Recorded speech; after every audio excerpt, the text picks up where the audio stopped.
Hello everyone, good morning. কেমন আছো সবাই? আশা করি সবাই খুব ভালো আছো। মন্দিরাস ব্লগসের আরেকটি নতুন ব্লগে সবাইকে স্বাগত জানাই। আজকে সকালবেলা ঘুম থেকে উঠে পড়েছি, দেখো। তারপর মেয়ের জন্য স্কুলে টিফিন বানালাম। তারপর এখন বাজে তোমার 7টা। অবস্থা দেখো আকাশের, প্রত্যেক দিন এখন দেখছি যে এত পরিমাণে কুয়াশা দিচ্ছে। দিন দিন কুয়াশার পরিমাণটা বাড়ছে। মানে এই অবস্থাটা দেখো, কি পরিমাণ কুয়াশা দিচ্ছে, কিচ্ছু দেখা যাচ্ছে না। সেই অবস্থাতেও মেয়ে আজকে স্কুল যাবে। কিছু করার নেই, স্কুল ছুটি তো যাবে না, আর অ্যাবসেন্ট করেও লাভ নেই। আর এদিকে আলু ভাজা আর রুটি বানিয়েছে আজকে টিফিনে। আর কালকে গণেশ পুজো করেছিলাম, তার লাড্ডুটাও দিয়ে দিয়েছিলাম। আর একটু জলটাও গরম করে নিলাম, কারণ শীতকাল তো, সেই জন্য কি বলো তো, মেয়েকে স্কুলের জন্য জলটা একটু দিই। আর এটা হচ্ছে তোমার ওই ফ্লাক্সের মতো বোতলটা, গরম থাকলে গরম থাকবে আর ঠান্ডা থাকলে ঠান্ডা থাকবে। তো সেই জন্য আমি গরমটা একটুখানি হালকা গরম আর কি, যেটা খাওয়া যাবে সেরকম পরিমাণ জলটা দিয়ে আমি প্রত্যেক দিন এখন দিয়ে দিই ওকে। শীতকালের সময়তে গরম ঠান্ডা জলটা খেলে খুব খেতে পারে না, খুবই অসুবিধে হয়। তো ওদের স্কুলেও আছে, তবে জানি না কতক্ষণ থাকে বা কী থাকে, কতক্ষণ সময় গরম জলটা দেয় জানি না। তো সকালবেলা আমি যখন জল দিই তখন এরকম পরিমাণে জলটা দিয়ে দিই। আর এদিকে তোমার সব কিছুই করা হয়ে গেছে। আর তারপর তোমার ওদিকে একটুখানি ও জলটা খাবে এখন। সকালবেলা ব্রাশ করার পর সকালবেলা খালি পেটে 1 গ্লাস করে জল আমরা সবাই খাই। তো সেই জন্য ও খাবে, তার জন্য একটু জলটা মিক্সড করে রেখে দিলাম। আর দুধ আছে, দুধটা রেখে দিয়েছি, বিস্কুটও দিয়ে দিলাম। সকালবেলা তো শুধু দুধ আর বিস্কুট খেয়েই যায় জানো, এখন আর কোনো কিছু খেয়ে যায় না, বলে আমার খেতে ভালো লাগে না সকালবেলাটা। আর এদিকে তোমার জলটাও ওর গরম করে দিলাম। এদিকে খুবই আওয়াজ হচ্ছে, আমি জানি না, একটুখানি তোমরা অ্যাডজাস্ট করে নিও। সামনেই বিয়ে বাড়ি, ভয়েস দিচ্ছি তো সকালবেলাটায়, তাই জন্য একটু বাজনা টাজনা বাজছে। তো সেই জন্য তোমরা একটু অ্যাডজাস্ট করে নিও। যাই হোক, জানি না কতটা কি আওয়াজ, আমার কথা শুনতে পাচ্ছ কি না, বা ওই বাজনার আওয়াজটা কতটা আসছে বুঝতে পারছি না। আর অনেকটা জল বেঁচেছিল জানো, তো ভাবলাম যে কি করব, জলটা নষ্ট করে লাভ নেই, গরম জল, আমিও তো একটু পরে খাবো জলটা। তো সেই জন্য এই বোতলটা তো এখন ঢেলে রেখে দিচ্ছি। শুধু শুধু জলটা নষ্ট করে তো লাভ নেই, বলো, গরম জল। তো এটাই বেশিক্ষণ হয়তো গরম থাকবে না। তিথিকে স্কুল পাঠিয়ে দেওয়ার পরেই আমি তো পুজো টুজো করেই জলটা খাবো। 1 গ্লাস জল আমরা সকালবেলা প্রত্যেক দিন খাই জানো। তো তারপরেই এই তোমার বিয়েবাড়ির বাজনাটা বেশ ভালোই লাগছে শুনতে, তাই না? জানি না কতটা তোমরা শুনতে পাচ্ছ। আমি তো ভয়েস দিচ্ছি এখন, প্রচুর পরিমাণে হচ্ছে। যাই হোক, কিছু করার নেই, ভয়েসটা তো আমাকে দিতে হবে, তাই না? আর কতক্ষণে থামবে বিয়েবাড়ি, ক্ষণে ক্ষণে এখন বাজতে থাকবে। রাত্রেবেলায় তো ভয়েসটা দেওয়া হয়ে ওঠে না। এখনও দেখো 9টা 9:30 মতো বাজছে, কী অবস্থা দেখেছো? চারিদিকটা পুরো কুয়াশাতে ভর্তি, একদম কিচ্ছু দেখা যাচ্ছে না গো। চারিদিকটা এত কুয়াশা, দিন দিন এত পরিমাণে কুয়াশাটা বাড়ছে, মানে বলার নয়। আর গাছগুলো কালকে জল দিইনি জানো, মানে শীতের টাইম তো, সেজন্য একটু জলটাও দিচ্ছি না। আমি বলছি একদিন ছাড়া ছাড়া দিলেও কোনো অসুবিধে নেই। আর এত পরিমাণে কুয়াশা পড়ছে যে তোমার জলটা এমনিই হয়ে যাচ্ছে। তো জানি না জল না দিলেও কোনো অসুবিধা হবে কি না। গাছটা পড়ে গেছিলো দেখলে, তাই জন্য আমি একটুখানি তুলে দিলাম গাছটাকে। আর গাছের পাতাগুলো, অধিকাংশ পাতায় দেখছি, মানে প্ল্যান্টের গাছটার অধিকাংশ পাতায় দেখছি যে তোমার হয়ে যাচ্ছে, হলুদ হলুদ হয়ে যাচ্ছে জানো। তো আমি ওই মানে ভিডিওতে দেখি যে হলুদ পাতাগুলো রাখা ঠিক না, সেজন্য আমি তুলে দিই। আর কত আর তুলবো, খুব বেশি পরিমাণ যেগুলো হয়ে যায় সেগুলো তুলে দিই।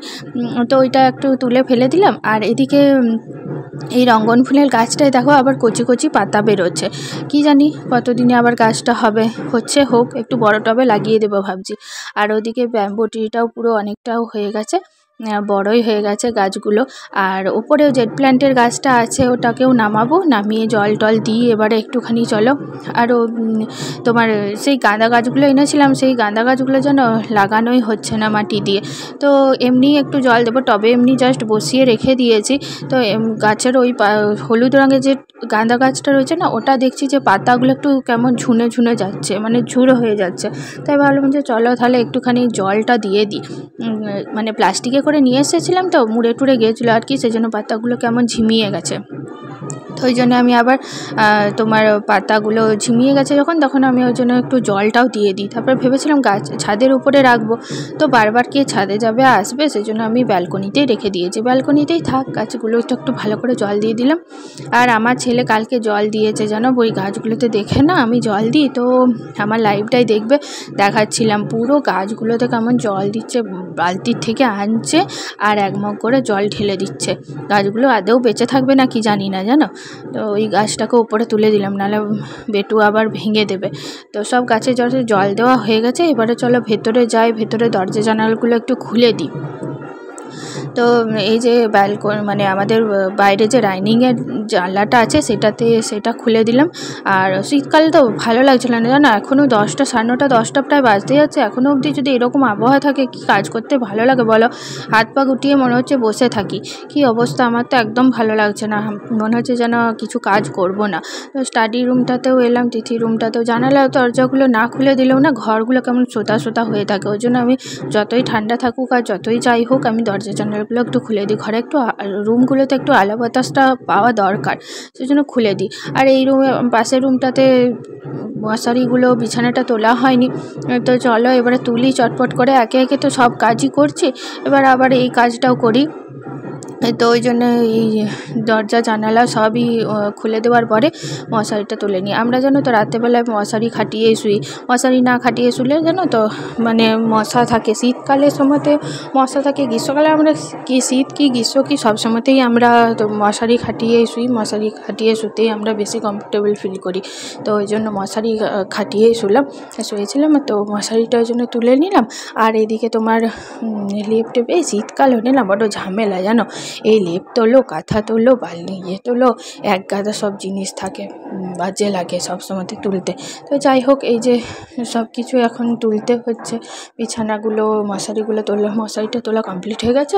আর ওইদিকে তোমার লেপটাও তুলে নিলাম, আর এদিকে একটু বিছানার চাদরটা একটুখানি ভালো করে টান করে পেতে দেবো, ব্যাস তাহলেই হয়ে যাবে। আর ওইদিকে জানালাটা আজকে আর খুলবো না, একটা জানালাই খুলবো, কারণ অত জানালা খুলে লাভ নেই বুঝেছো, মানে ঠান্ডার সময় তো অত জানালা না খুললেও চলবে, একদিকটা খুলে রাখলেই যথেষ্ট।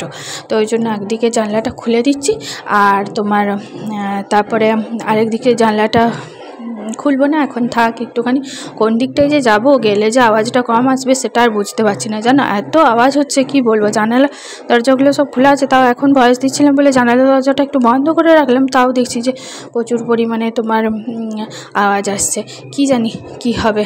যাই হোক, আমার ওদিকে তোমাদের সাথে গল্প করতে করতে আমার এদিকে সব কাজই কমপ্লিট হয়ে গেছে। এবার আমি যাই, চলো।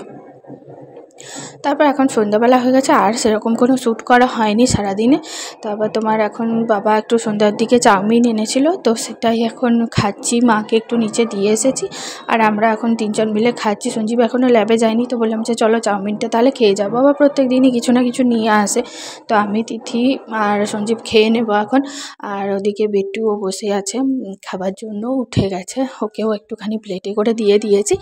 আর তারপরে চলো তাহলে আজকের মতো এখানেই ব্লগটা শেষ করছি। ভালো লাগলে অবশ্যই লাইক কমেন্ট শেয়ার করে দিও, আর আমার পাশে থেকেও সাবস্ক্রাইব করে দিও চ্যানেলটি। চলো আজকের মতো টাটা, বাই বাই সবাইকে।